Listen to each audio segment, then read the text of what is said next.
எதிர்கட்சிக்காரன் சொல்றீங்கன்னா நிரூபிக்க வேண்டியது அவர்களுடைய கடமை அப்படின்னு அவர் சொல்லிடுவார். அப்ப நாளைக்கு நிரூபிக்க வேண்டியது நம்ம கடமை இல்லை, நிரூபிக்கலாம், அது டிஸ்ப்ரூவா மாறிடும். டிஸ்ப்ரூவா மாறினா நம்ம வழக்கு தள்ளுபடி ஆயிடும், இல்லை தோத்துரும், நாம பின்னடைவை சந்திக்க வேண்டியிருக்கோம். அப்ப நீங்க நல்லா தெளிவு என்ன அப்படின்னா ஃபேக்ட் ஆவணத்தோடு இருக்க வேண்டும். ஃபேக்ட் என்ன இருக்கணும்? ஆவணம் இல்லாத ஃபேக்ட். இத்தனாம் தேதி என்னுடைய தந்தை அவர் ஜீவதிசை அடைந்து விட்டார் அந்த சர்டிபிகேட் வைக்கணும். அப்பதான் ஜட்ஜி நம்புவாரு. அவருக்கு 4 பேர் வாரிசு, என்னென்ன வாரிசுன்னா சான்று வைக்கணும் அடுத்த பேராகிராஃபுக்கு. ரைட்டுங்களா? எதையுமே அவர் மறுக்க கூடாது. என்னது ரைட்? எல்லாத்துக்கும் பேப்பர் இருக்கு, டிக் டிக் டிக் டிக் போட்டு போனோம். இப்படி பிளைண்ட நீங்க எழுதி இறுதியில கேட்க வேண்டிய பிரேயரை ஒழுங்கா கேட்கணும். இறுதியில கேட்க வேண்டிய பிரேயரை ஒழுங்கா கேட்கணும். இல்ல கேட்கலன்னா அவர் தான் என்ன கேட்டியோ அதான் கொடுப்பார். என்னது என்ன கேட்டியோ அதுதான் கொடுப்பார். அப்ப நீங்க நல்லா புரிந்து கொள்ளுங்கள்.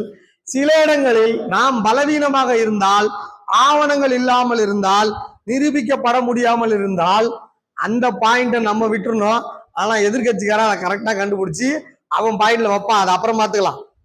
ரைட்டுங்களா சொல்ல வருது? ஆக இங்க பாருங்க, நீதியரசர்கள் என்ன பண்றாங்கன்னா உங்க ஃபேக்ட பாக்குறாங்க. வழக்கு தாக்கல் பண்றீங்க, நீங்க 40 பாயிண்ட் சொல்றீங்க, அந்த 40 பாயிண்டே அவர் செக் பண்றாரு. இப்போ இந்த தகவல், இந்த 40 பாயிண்ட் உண்மை தானே? இந்த 40 பாயிண்டும் எதிர்கட்சிக்காரனுக்கு போகுது. அவன் இதை பொய்ன்னு மறுக்க முடியுமா?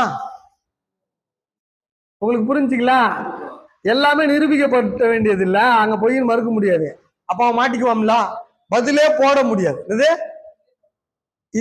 கவுண்டர்னா என்னன்னா இந்த 40 பாயிண்ட்டுக்கும் பொய்ன்னு சொல்ற கவுண்டர் தானே. சும்மா வேணா கடமைக்கு சொல்லலாம், வாதி சொல்றது அனைத்துமே பொய் அப்படின்னு சொல்லலாம்.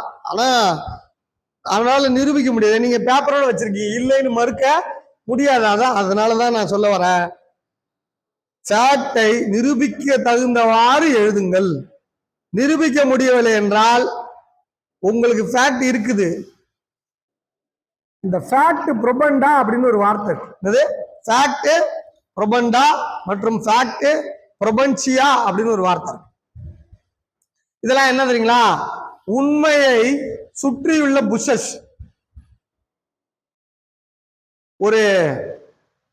ஒரு பையன், ஸ்கூல் பையன், இன்னொரு ஸ்கூல் பையன், 2 பேரும் 5வது படிக்கிறாங்க. ஒன் பாத்ரூம் போன இடத்துல 2 பேரும் அடிச்சுக்கிட்டாங்க, 2 பேரும் மண்டையை உடச்சுக்கிட்டாங்க. வாதியார்கிட்ட வராங்க. இப்போ முதல் பையன் வரான், அக்கிம் சார் தான் வாத்தியார். ஐயா வாத்தியார், ஐயா என்ன அடிச்சிட்டாங்க இவன், இதுதான் பிராது, ஃபர்ஸ்ட் பிளைண்ட், இதான் பிளைண்ட். ரைட்டா? அவர் என்ன கேட்பாரு அவன்கிட்ட? அடிச்சியா அடிக்கலையா? அதான் கேட்பாரு. இவன் என்ன சொல்லுவானா? ஐயா அவனை அடிச்சான், அவனை அடிச்சான், அவன் இதை எத்தனா, இவன் அதை பண்ண, அதை பாருங்க ஐயா. ஐயா அவன் காலையில அந்த டீச்சர் திட்டான், அதை பாருங்க. நான் என்னடா கேட்டேன் அவன்கிட்ட? அவனை அடிச்சியா? ஐயா டீச்சர் மேல கல்லு விட்டான், உங்களை பின்னாடி இப்படி ஆப்பன்னு திட்டினா, உங்களுக்கு ஒரு பட்ட பேர் வச்சான், இப்படி எல்லாம் சொல்லியிருந்தீங்கன்னு வச்சுக்கோங்க. ரைட்டா? இதுக்கு பேரு ஃபேக்ட் ப்ரொபன்சியா. என்னது? இந்த பாதி பேர் இந்த கலெக்டருக்கு மனு எழுதும் போது, இந்த மாவட்ட ஆட்சியருக்கு மனு எழுதும் போது பாயிண்ட எழுதுறதே கிடையாது. என்னது? நான் சொன்னேன்ல, இந்த சுத்தி பண்றது இருக்குல்ல. ஏன்னா எல்லா பாயிண்டையும் படிச்சு பார்த்தா அவன் கெட்டவேன்னு நம்புவார். யாரு? கரெக்டா? அப்படிதானா?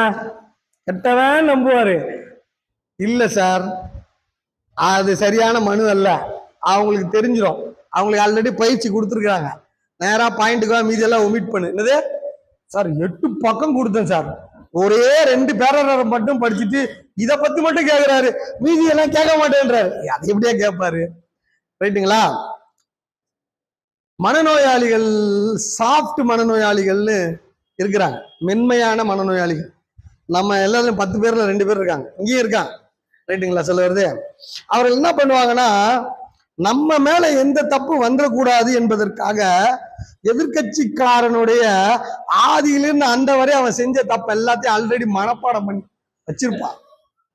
நீங்க போய் ஏன்டா நீ அவனை அடிச்சானா, அவன் 1980 இப்படி பண்ணான், அவன் 70 இப்படி பண்ணான், அவன் அப்படி பண்ணான், அங்க அப்படி பண்ணான், இங்க இப்படி பண்ணான், இங்க இப்படி பண்ணா அப்படின்னு சொல்லி நீ சமாதானத்துக்கு போனல, இவன் என்ன அவன் கெட்டவனா மாறிடுவான். யாரு வந்தவன் கெட்டவனா மாறிடுவான். அப்படி ரெடி பண்ணி ஃபார்ம்ல வச்சிருப்பான். ரைட்டுங்களா? அதுக்கு பேர் தாங்க ஃபேக்ட் பிரபஞ்சா. என்னது? அதுக்கு பேர் தான் ஃபேக்ட் பிரபஞ்சா. ஒருத்தர் வந்தாரு, நான் மனுவெல்லாம் எழுதி அமுச்சு விட்டேன், ஃபேக்ட் எல்லாம் எழுதி அமுச்சு விட்டேன். அவர் அங்கிருந்து சிகப்பு கலர் பேனால இதை விட்டு விட்டீர்கள், இதை நான் சொன்னேன், அதெல்லாம் ஃபேக்ட் பிரபஞ்சா. என்னது? எனக்கு தெரியாது, தேவையில்லை. ரைட்டுங்களா? நேரத்தை வீணடிக்கிறோம். என்னது? நேரத்தை வீணடிக்கிறோம். உணர்ச்சியை சேர்க்கவே கூடாது சார். என்னது? பேப்பரை தான் சேர்க்கணும். என்ன சேர்க்கணும்? பேப்பரை தான் சேர்க்கணும், உணர்ச்சியை சேர்க்கவே கூடாது. அப்ப நீங்க நல்லா புரிந்து கொள்ளுங்கள், நாம் நேரடியாக பாயிண்ட்டுக்கு தான் வரணுமே தவிர சுத்தி வரக்கூடாது. இப்போ நான் எனக்கு ஒரு கட்சிக்காரர்கிட்ட, இல்ல நீங்களே வழக்கு எழுதுங்கன்னா முதல்ல என்ன எழுதுங்கன்னு தெரியுமா? பாயிண்ட் பாயிண்டா எல்லாத்தையும் எழுதிடணும். உங்க மைண்ட்ல இருக்கிறது எல்லாத்தையும் எழுதினீங்கன்னா மனுஷன் தானே, சம்சாரி தானே, நீங்களும் ஒரு நார்சிசம் உள்ள ஒரு கோளாறு தானே, ஒரு அறவேக்காடு தானே. அதனால எல்லாத்தையும் எழுதிடணும். எழுதிட்டு அதுக்கப்புறம் நிரூபிக்கப்பட்டதெல்லாம் பேராகிராஃப்லாம் தூக்கி தனியா வச்சிடணும். ரைட்டா? இந்த நிரூபிக்கப்படாததெல்லாம் பார்க்கணும், இது ஃபேக்ட் பிரபஞ்சா தானே அப்படின்னு சொல்லி வெளியே எடுக்க தெரியணும். என்னது? வெளியே எடுக்க தெரியணும். இதை எடுத்துட்டீங்கன்னா நீதிமன்றத்துக்கு நல்ல மனுவை அவரை கெட்டவனாக்க நோக்கோடுலாம் எதுவும் சொல்ல வேணாம். என்னது? நீங்க அவனை கெட்டவன் சொல்றதுனாலலாம் ஒரு மேட்ரு கிடையாது. ரைட்டுங்களா? அது வந்து ஆபிஷியல் அஃபண்டர் அப்படின்னா அதுக்கு நீங்க பேப்பர் வைக்கணும், பழைய குற்ற வழக்குகள்லாம் வைக்கணும். அப்பதான் நீங்க அதை வந்து சொல்ல முடியும். நிரூபிக்கப்பட முடியாம அங்க கேட்டு பாருங்க, இங்க கேட்டு பாருங்க, இந்த ஊர்ல இங்க பண்ணிட்டாருங்க, அதெல்லாம் சொல்ல முடியாது. மொட்டை கடிதாசி எழுதுறதெல்லாம் வழக்குல எழுதக்கூடாது.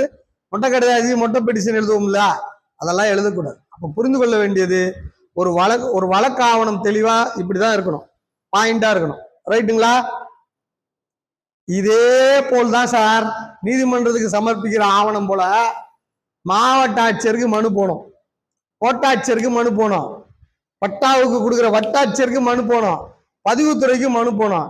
படிச்ச உடனுமே அந்த அதிகாரிகள் அரைகுறை நீதிமன்றம், வாசி கோர்ட், நீதி கிடையாது, இது கோர்ட்டு டாக்குமெண்ட் போலவே அனுப்பிச்சு, அதோட மதிப்பே வேற. எதோட மதிப்பே வேற? நீங்க எழுதுற ஆவணத்திற்கும் இந்த சாதாரணமா எழுதி கொடுக்குறீங்கல்ல, ஐயா பட்டா கொடுங்க, எனக்கு மாத்தி கொடுங்க, எனக்கு சரி பண்ணி கொடுங்க, அப்படி எழுதுறீங்கல்ல, அப்படி எழுதுறத விட ஒரு குவாசி கோர்ட்டுக்கு, ஒரு மாவட்ட வருவாய் அலுவலருக்கு, ஒரு மாவட்ட ஆட்சியருக்கு, அல்லது ஒரு இந்து சமய அறநிலைத்துறை அதிகாரிக்கு, அல்லது ஒரு வக்ஃப் போர்டு அதிகாரிக்கு, அல்லது ஒரு மாவட்ட பதிவாளருக்கு, அல்லது பிற அரசு சார்ந்த அரைகுறை நீதிமன்றமான குவாசி கோர்ட் அதிகாரிக்கு நீங்க மனு எழுதும் போது உயர் நீதிமன்ற உச்ச நீதிமன்றத்துல எப்படி நீங்க ஃபேக்ட் எழுத போறீங்களோ அதே போல இந்த மனு ஃபேக்டா இருந்துச்சுன்னா அவங்க படிக்கும் பொழுதே முடிவுக்கு வந்து விடுவார்கள், இதன் மேல் வேகமாக நடவடிக்கை எடுக்க வேண்டும். ரைட்டுங்களா? இப்போ மாவட்ட பதிவாளர் இதே சேலத்துல கலெக்டர் ஆஃபீஸ் மேல அவருக்கு கொஞ்ச காலம் வந்து கோசி கோர்ட் கொடுத்திருந்தாங்க, பத்திரத்தை ரத்து செய்ய வேண்டிய அதிகாரம் கொஞ்ச நாள் இருந்தது. இப்பதான் அதை வந்து உயர் நீதிமன்றம் தடை செய்திருச்சு. அங்க இதெல்லாம் படிச்சு பிரிச்சு எழுக்கிறதுக்கு ஒரு எழுத்தர் இருக்காங்க, இந்த அம்மா இருக்காங்க. இந்த அம்மாட்ட கேக்குறேன், எப்படிங்க இவ்வளத்தையும் படிச்சு முடிக்கிறீங்க அப்படின்னு படிக்கிறேன். அதை ஏன் கேக்குறீங்க? இவங்க எழுதுற மனுவை படிக்கிறதுக்கே பாடா இருக்குது. இவங்க மனு எழுதுறது சோக கதை, சொந்த கதை தான் இருக்கு, மேட்ரே கடைசி வரைக்கும் இருக்காது, எது காசு ஆஃப் ஆக்ஷனே புரியாது என்னது அவங்க சொல்றாங்க.